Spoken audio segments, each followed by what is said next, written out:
gentlemen, may I have your attention, please?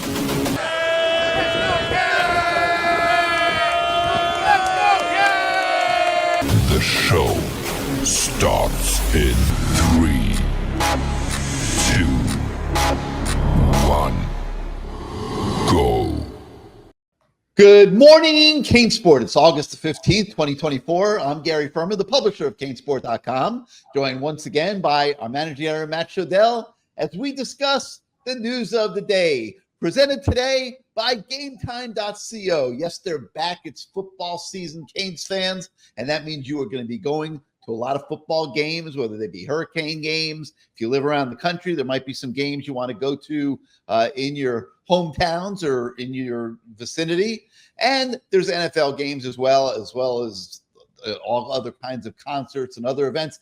Gametime.co is your headquarters to find the best tickets at the best prices. I'll tell you a little bit more about them a little later. But now it's time to talk Miami Hurricanes. And Matt Shodell, we know the season's getting close because the media has been banished from campus, not even desired to step foot within the vicinity of the Green Tree practice field or indoor practice facility, because quite frankly, they don't want you to see anything. I mean, they don't want you to see if someone's injured or anything else. And interviews have been moved to Zoom. So we hope our stories are good. We're doing the best we can. It's a little bit different when you're doing everything over the internet on Zoom or, as opposed to in person. But we will not let it impede us here at CaneSport.com from bringing you the best coverage that we can of your beloved Hurricanes. And Matt, we know that Mario's getting in game mode early this year. There's no doubt about it. This is a massive football. We talked about it.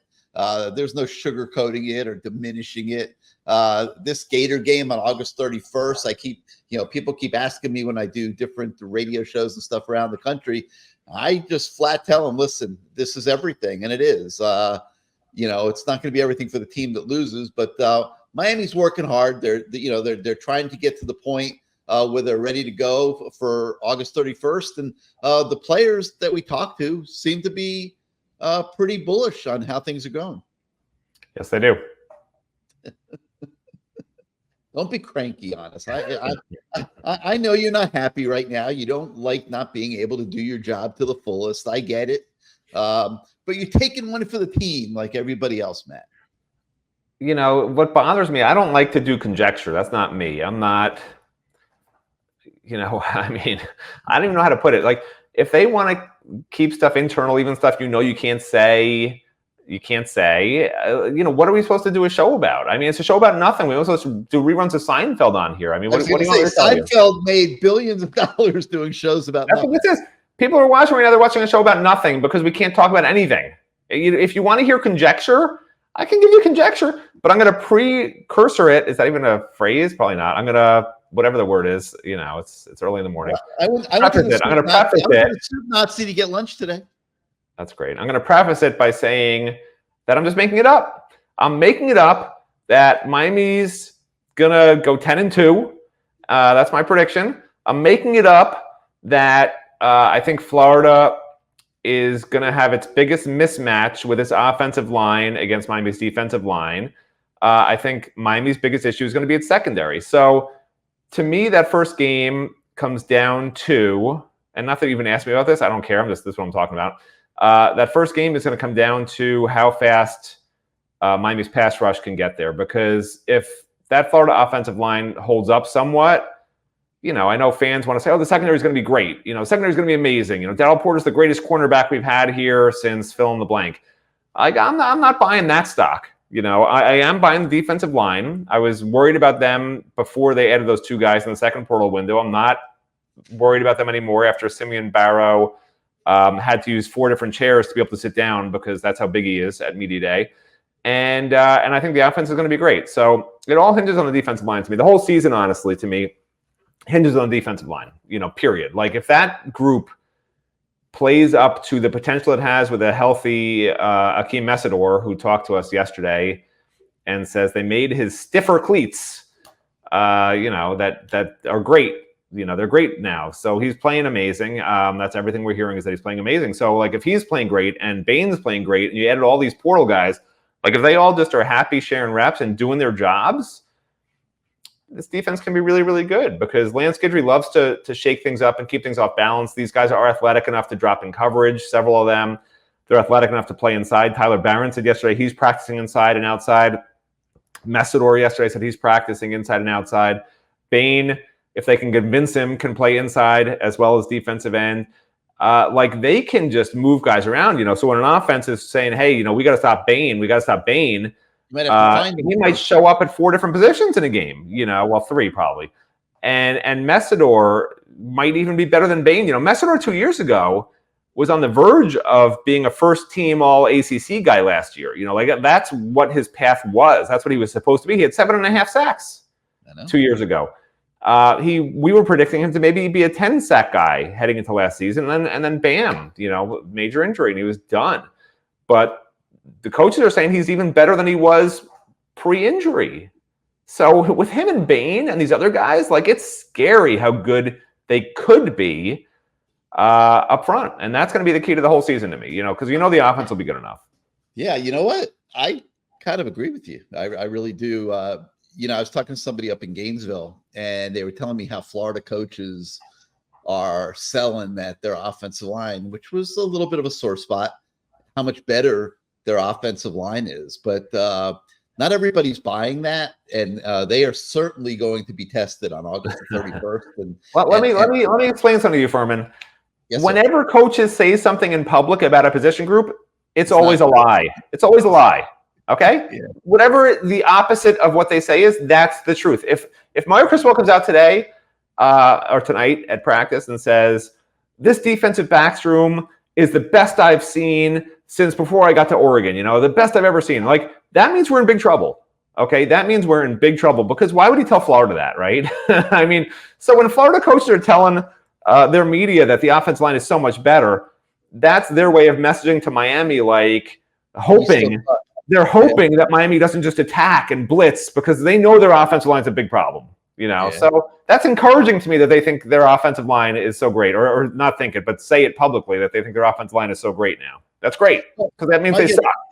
With these guys, Guidry would probably like to not have to blitz all the time. It's going to be interesting to see how he picks his spots. Well, he doesn't blitz. He just moves guys. He doesn't really blitz. He usually just brings 4, honestly. If you watch him, he'll bring 5 fairly regularly. Okay, I take that back. But he's just dropping an end and bringing a linebacker. So technically it's a blitz, but really they're just bringing 4. He's just trying to bring pressure, 3 guys on one side, running a stunt, whatever. It's genius what he does if the defensive lineman can cover for 1, 2, 3. If you can cover for that long as a defensive lineman, great.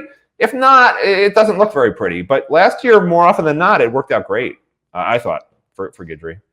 So you mentioned Messidor, and look, he has been, with a few other guys, but he has been a big talk of the camp. People are very impressed with how he's looking, and that's not a surprise. He's had time to get healthy, and he's a really good football player. And we did all those rankings during the offseason, and we kind of overlooked him a little bit. We didn't put him in the top 5 players on the team or anything like that. And he really might be, he might be right there. And it might be some difficult decisions involved if you are, honestly considering him to be among, the top 5 list of the players on the team.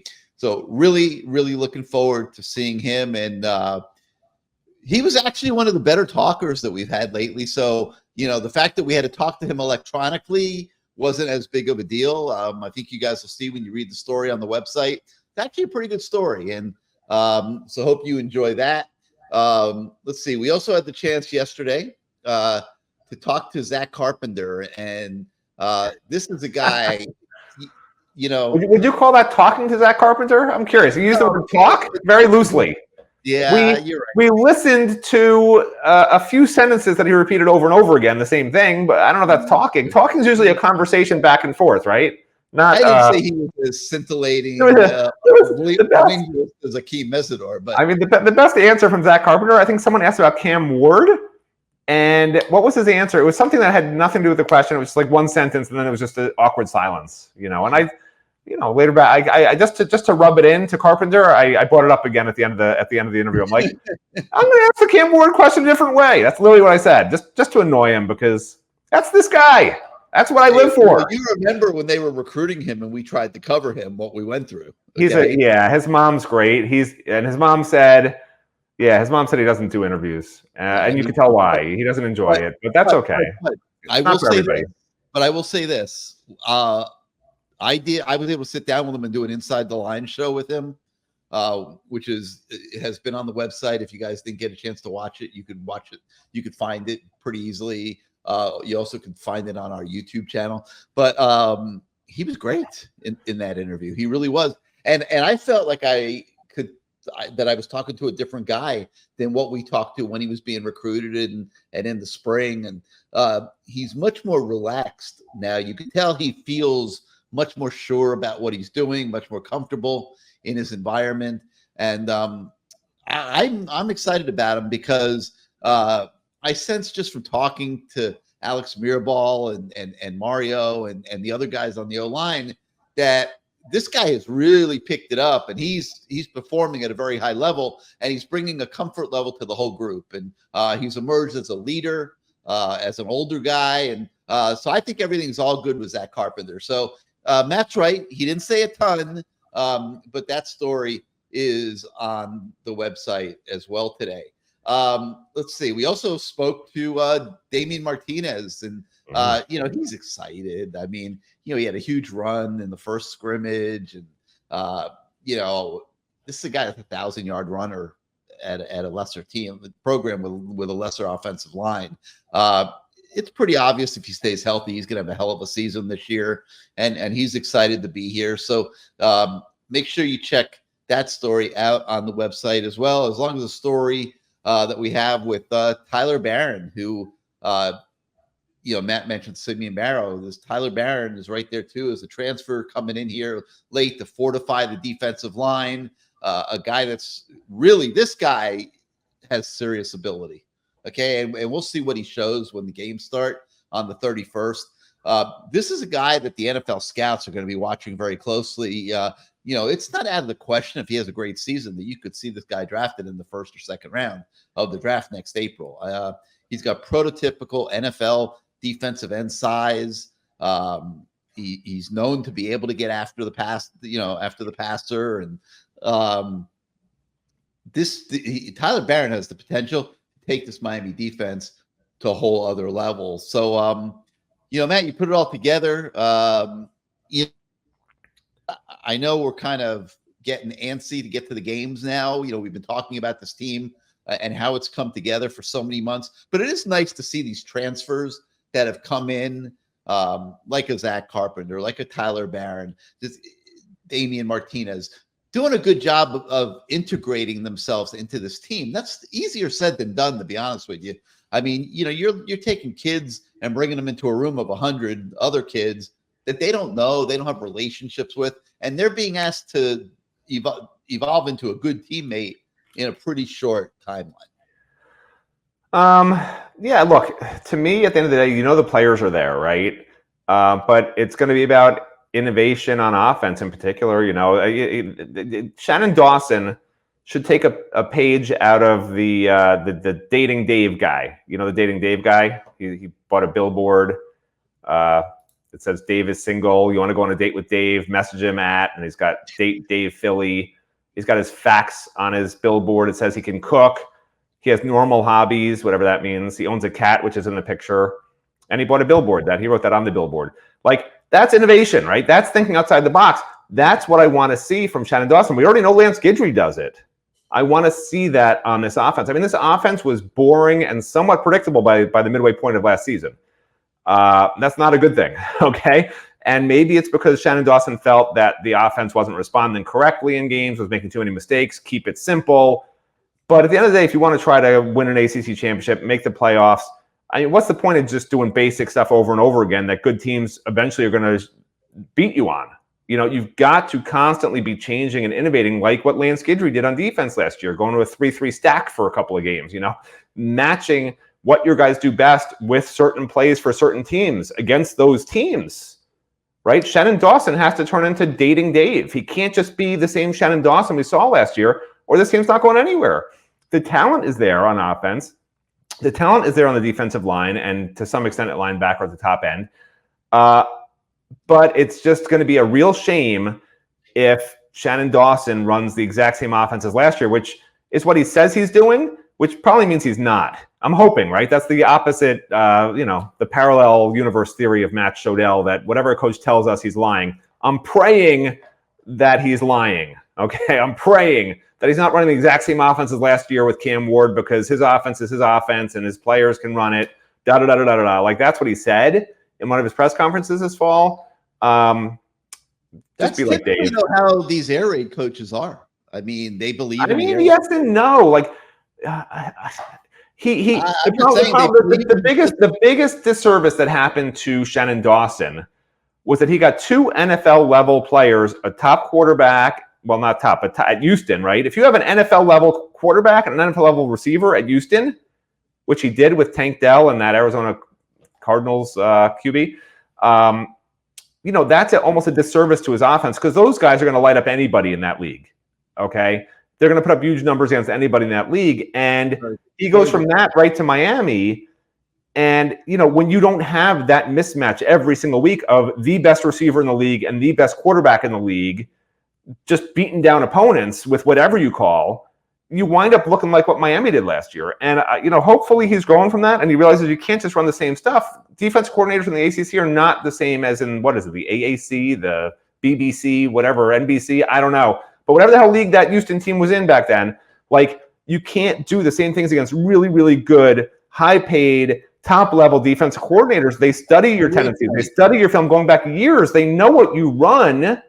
And if your guys aren't head and shoulders above everybody else, your offense versus their defense, it's not going to work out well. And yeah, Cam Ward, Damian Martinez, these guys might be high enough level if they are better than everyone else, but are they that much better where you're going to win every game by 7 to 10 points and not have an off day or a mistake here or there that's going to wind up costing you a close game against someone you shouldn't lose to? Because that's what Miami can't keep having. That's a great point. I can't believe what. What did you say? Well, let me record that. I can't one time, real quick. Just what did you say? It was a great point. I'm in shock that you actually thought of it. I didn't process it that way. I think it's a great point you're making. And but these air raid, I'm thinking back to like Mike Leach and other air raid guys, and all I remember is them running their system. I don't remember them even game planning for opponent to opponent. Like, I think they believe in their system. They run their system and they expect results. But I think you might be onto something. And I think maybe, it would be good advice for Shannon Dawson to have a little bit of flexibility, to have some things in his back pocket that he can reach out to from time to time during games, because it might make the difference in the whole season. It really might. I mean, they're going to be flirting. They're playing on that ragged of an edge this year if they are going to fulfill the goals that they want to fulfill. If you're talking about winning the ACC, if you're talking about going to the college football playoff, you don't have time to show up on a given week not ready to go and not have enough in your arsenal. You have to win. Yeah. I mean, remember what bothered me last year the most was, and this is stupid for it to bother me, but it did. You remember that play they ran? I think it was like a Philly special, but it was the Chiefs ran it first, whatever, whoever ran first. I don't know, but you know that play, obviously, right? They ran it in a game, and it worked great. And after the game, maybe it was the following Tuesday, whatever, Monday at the press conference, he was asked, how do you think to use that against in this situation? And he says, Mirabal came up with that, and he thought it was a great play, and so I used it, Like, why isn't he thinking of these plays? Like, that's the offensive coordinator supposed to come up with these plays, not the offensive line coach who was watching a game and said, hey, maybe that'll work for us. Hey, Shannon Dawson, what do you think of this play? Like, that blew my mind. These are the kinds of things I hope Shannon Dawson is looking for from NFL teams, from college teams. He should have spent the whole offseason finding plays that Alex Mirabal had and not knocking on Alex Mirabal's door at midnight and saying, hey, do you have any new plays you can slide under the door? Sorry, I woke up your wife. Like, my guess is that's not happening. Like, that's what I want. I just want innovative plays, whether you steal them or not. And he mentioned stealing plays. He loves stealing plays. Great, but you don't see the plays he's stealing. Like, steal the plays and use them and have a whole freaking book of stolen plays. That's what I want to see. Just great plays that work and that keep defenses off balance. All right, let me take a quick moment here and talk a little bit about Gametime.co, not .com, .co. And they are your go-to spot for ticket needs for any event out there, whether it be sporting events, concerts, theater, wherever you want to go, wherever you live, Gametime.co will help you get there. And they have this new feature this year that they're calling Game Time Picks. And that makes getting tickets for your favorite live events even easier. Game Time Picks filters out the fluff to show you only the incredible deals on great seats at the event that you're choosing to go to. So you don't have to waste your time searching through thousands of tickets. I mean, I know I've done that before. You've probably done it when you want to go to an event and you just sit there and you just keep swiping and checking every section. Game Time Picks takes all that work out for you and makes it very easy. So I urge you to check that out. Really, really good. All-in pricing is another thing that GameTime.co features. You don't have to worry about fees and things like that. You just toggle a little switch. They give you all-in pricing on all the events. They'll show you the view from your seat. You pick a seat, you click a button, and you see a picture that shows you exactly what the event is going to look like from your seat. They have a lowest price guarantee. And if they don't give it to you and you find something cheaper, they will credit you 110% of the difference. And your purchase is covered by the most flexible customer service policies in the ticketing industry. So take the guesswork out of buying your tickets and go now and download the Game Time app. The easiest way to get to GameTime.co. You get the Game Time app, you create an account, and when you do it, use the code ON3 when you set up your account, and that will give you $20 off your first purchase with GameTime.co. Terms apply, so make sure you check those out. But again, create an account, redeem it with the code ON3, and you will get $20 off your first purchase. So download Game Time today. Get your last-minute tickets at the lowest price, guaranteed. I've used them a ton. I can't recommend them highly enough. GameTime.co, which you can reach by way of the Game Time app on your mobile device.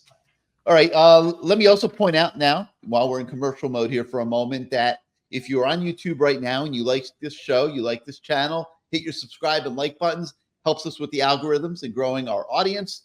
If you are not yet a subscriber to CaneSport.com, please head on over to our website, join our community of fans, join our site. We are busting our butts. Even if some of the stuff we have to generate from Zoom interviews, we're busting our butts every single day to just enhance your fan experience, make it as great as it can be to be a Miami Hurricane. We'd love to have you as part of our site. We need you as part of our site because your subscriptions are what allow us to do what we do every single day to take care of all the above. So please head on over to our site and become a member of CaneSport.com.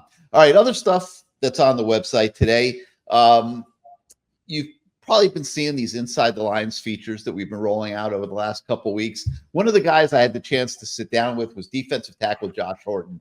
Now, this is the guy that if he could just stay healthy is worth being excited about. He's a really athletic defensive tackle. This guy has a chance to be a phenomenal football player. He's really quick off the ball. There's a lot of bodies up there competing at the defensive tackle position, defensive line.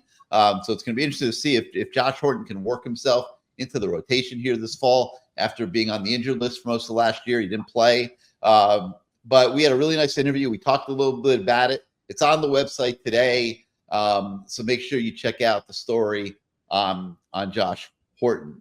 Let's see. We have a few recruiting stories on the website today. Stephen Wagner does a story where he calls his shots and tells us where he thinks Miami's top uncommitted recruiting targets will land this month. Make sure you check that out. We also have a story with Miami Hurricanes offensive line commit Demetrius Campbell, who tells us that he is really, really confident going into his senior year. And so make sure you check out that story. And we have a recruiting story on Omaha, Nebraska West Side, 4-star linebacker Christian Jones. He is he's never visited Coral Gables yet, but the Hurricanes are a serious contender for him. Decent chance he'll visit at some point here moving forward. So we introduce you to Christian Jones from Omaha, Nebraska, who is prominently in the Miami recruiting picture. We will have more, obviously, breaking news for you today. We'll have more player interviews for you as the day goes forward. I believe the Canes are practicing at night again today. So that new stuff could come at you about mid-evening or so, but we will have that for you as well as they count down. It's just a little bit more than a couple weeks away from the Swamp, the Florida Gators, on a Saturday afternoon. I know I can't wait to get there, and I know a lot of you guys are going to go to the game as well. Just can't, like I said, can't get here soon enough. So that's going to conclude the show for today. Good morning, CaneSport. We thank you so much for being part of it and starting your day out with us. From Matt Shodell. Yeah, let's clarify. Gary thanks you. No, we both thank you. Yeah, at least ask me if I want to thank people. I don't feel like thanking people. I'm sorry. I'm not in the mood. You can thank people. Say, I thank people for being here. I thank everybody for starting out your day with us as always and putting up for the guy to my, I guess it's my left here. So I berate people. I berate people for watching this show. I berate you. Yes, I'm talking to you. Right. So for Matt Shodell, I'm Gary Ferman. Thank you so much for joining us, everybody. We'll see you next time.